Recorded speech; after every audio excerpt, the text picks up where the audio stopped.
내일장 미리 보기입니다. 대신증권 이경민 연구원 연결합니다. 안녕하세요. 예, 안녕하십니까. 예, 자, 코스피 지수가 이달 들어서 저점이 1980선대 중반인데요. 오늘 다시 1987선까지 장중에 내려갑니다. 이라크발 악재가 나온 이후에 외국인의 매매 패턴이 좀 꼬인다고 해야 될까요? 매도로 돌아서면서 오락가락하고 있는 모습인데요. 내일장의 포인트들 짚어보도록 하겠습니다. 국내 변수 뭐가 있을까요? 내일 국내 변수는 특별한 경제지표 발표가 없는 가운데 무엇보다 외국인 매매 패턴, 특히 FOMC 회의 결과 이후에 외국인이 어떤 방향성을 보이는지에 대한 포인트를 맞추셔야 될 것 같습니다. 앵커분께서 말씀하셨듯이 최근 외국인 매매 패턴이 뚜렷한 방향성을 보이지 않고 있습니다. FOMC 회의를 앞둔 데 따른 경계 심리라고 볼 수 있겠는데요. 이에 코스피도 1980선 중반에서의 등락, 그리고 2000선을 안착하지 못하는 모습을 이어가고 있기 때문에 아마 내일 포인트는 외국인 매매 패턴, 그리고 1980선 지지력, 그리고 2000선 안착 여부라고 볼 수 있겠습니다. 그리고 여기에 코스피 반등 탄력이라든지 하락 압력을 결정지을 변수로는 기관의 매매 패턴, 기관의 매도 강도라고 볼 수 있겠는데요. 최근 들어서 외국인의 매매 패턴이 뚜렷한 방향성을 보이지 못하는 가운데 하락, 상승을 결정짓는 것은 국내 기관의 매도 압력, 그리고 매수 전환 그런 포인트였습니다. 이런 부분들을 봤을 때 아마 내일 FOMC 회의 결과 이후 외국인과 기관의 매매 패턴이 한 방향으로 간다면은 코스피도 그 방향성에 따라서 결정되지 않을까 기대를 하고 있습니다. 네, 해외 변수 내일장의 영향력이 어떤 식으로 있을지 살펴보겠습니다. 자, 무엇보다도 FOMC 회의 결과가 나오는 날이고요. 그리고 간밤에 나왔던 미국의 CPI가 연준의 그 인플레 목표치만큼 도달을 한 상태이기 때문에 그 결과 또 기자회견에서 나오는 여러 가지 발언들 주목되고 있는데요. 어떤 영향력을 예상하시나요?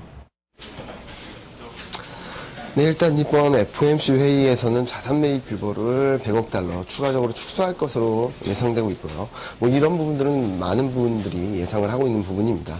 하지만 여기서 중요한 부분은 경제 전망 리뷰, 그리고 기자회견, 옐런 연준 의장의 기자회견이라고 볼 수 있겠는데요. 여기서 어떤 코멘트를 하고 향후 가이던스를 어떻게 제시하느냐에 대한 그런 가이드라인을 캐치하는 것이 중요한 포인트라고 볼 수 있겠습니다. 일단 예상으로는 시장의 충격을 주기보다는 안도, 그러니까 통화정책에 대한 안도 심리가 좀 더 커지지 않을까라 기대를 하고 있는데요. 여기서 중요한 포인트는 물가에 대한 코멘트가 나온다면, 그리고 물가 그 가이던스를 좀 더 높이거나 그렇게 변화를 준다면은 금리 인상 이슈가 잦아들 수 있다는 측면에서 안도감을 더 크게 줄 수 있겠고요. 만약에 물가 인상에 대한 불안 심리를 자극할 수 있는, 그러니까 물가 그 가이드라인을 건들지 않는 상황에서 물가 인상을 주시하고 있다, 이런 코멘트가 나올 경우에는 단기적으로 시장에는 부담이 될 수 있다는 판단을 하고 있습니다. 네, 알겠습니다. 내일장의 전략을 세워보겠습니다. 올해 들어서 연초에 이 원화 강세 때문에 좀 주가가 코스피가 많이 하락한 이후에요. 2월, 3월, 5월 계속해서 이 월 초중반에 항상 저점을 확인하고 이후에는 좀 반등하는 흐름을 코스피가 계속 나타내주고 있는데요. 그렇다면 코스피 지금 1980선의 지지력을 보인다고 판단해도 되는 것인지, 또 코스닥 같은 경우는 테마가 살아나면서 또 반등을 이어가고 있기 때문에 이쪽으로 공략하는 게 좋을지 투자자 여러분들 고민하실 것 같습니다. 어떤 전략이 유효할까요? 지금 현재로서는 코스피 1980선 지지력은 유효하다고 보고 있습니다. 물론 내일 돼봐야지 알겠지만, 만약에 내일 장 초반 1980선을 깨지 않는다면은 언제든지 매수를 하셔도 무리가 없다고 보고 있고요.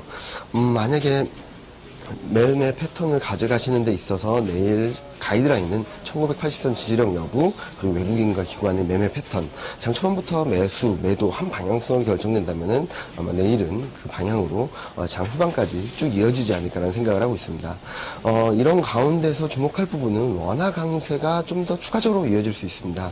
특히 6월 말은 1년 중에 중간, 그러니까 반기를 결산하는 시점이라는 점에 있어서 월 말로 갈수록 그 물량 압력이 커질 수 있기 때문에 원화 강세가 좀 더 강화될 수 있다는 측면에서 수출주 중심으로는 조금 피하는 전략이 필요하다고 보고 있고요. 반대로 최근 부각받고 있는 난US 모멘텀, 그러니까 유럽과 중국을 중심으로 한 모멘텀의 수혜를 받을 수 있는 화학, 철강, 그리고 국내 경기 회복에 대한 기대 심리를 살릴 수 있는 금융업종에 대한 관심을 가지실 필요가 있겠습니다. 그리고 중소형주 말씀하셨는데요. 최근 한동안 굉장히 급락세를 보이다가 최근 되살아나는 모습을 보이고 있습니다. 그 부분 중에서도 주목하실 부분은 애플향. 그러니까 조만간 9월 중에 애플 그 새 제품이 나온다고 합니다. 거기에 공급을 하는 IT 부품주들에 한번 관심을 가지실 필요가 있겠는데요. 연초에 삼성향 IT 부품주들이 굉장히 강한 모습을 보였습니다. 이와 같은 맥락에서 애플의 부품을 공급하는 IT 부품주들의 관심을 높여가시는 전략이 중소형주에서는 포인트라고 볼 수 있겠습니다. 네. 그런데 그 애플향 그 아이폰 6 같은 경우도 사실 스마트폰이지 않습니까? 지금 2분기 같은 경우 전 세계 스마트폰 시장이 이제부터 역성장이 시작되는 시기다라는 전망도 나오고 있거든요. 따라서 그런 아이폰 모멘텀이라든지 뭐 최근에 G3도 부각을 받고 있지만 이런 부분들 좋다고는 보셨지만 좀 단기적인 관점의 매매를 권하시나요? 아니면은 중장기적인 보유까지 가능한 수익률을 크게 길게 노려볼 수 있을 만한 쪽이라고 생각하시나요? 애플향 IT 부품주 같은 경우는 아마 애플 제품이 출시되기 전까지는 한번 가보셔도 좋지 않을까라는 생각을 하고 있습니다. 그러니까 말씀드리자면은 애플 신제품이 가시화되고 출시되기 전까지 기대감을 사자는 말씀인데요. 지금 현재 애플 쪽이라든지 뭐 스마트폰의 성장성에 대한 의구심이 굉장히 커지고 있는 상황이고 그런 부분들이 불거질 때마다 IT 부품주들도 출렁일 수밖에 없습니다. 다만 부품주들 같은 경우에는 그보다는 여러 제품들을 공급을 하고 하이엔드보다 로우엔드 그러니까 스마트폰 외의 다른 핸드폰 부품들도 납품하는 종목들은 아마도 성장성을 이어가지 않을까라는 생각을 하고 있습니다. 특히 스마트폰의 성장 모멘텀이 둔화되는 가운데서도 아직까지 로우엔드 그러니까 저가 핸드폰들을 판매하는 그런 흐름들은 계속적으로 이어지고 있고 그런 부분들을 감안해 봤을 때 IT 부품주는 스마트폰에 대한 그런 업황에 따라서 출렁임은 있겠지만 신제품 출시를 앞두었을 때는 그런 기대감을 한번 반영될 수 있는 그런 모멘텀을 되사는 그런 흐름으로 전략적으로 대응하실 필요가 있지 않나라는 생각을 하고 있습니다. 네, 말씀 고맙습니다. 네, 감사합니다.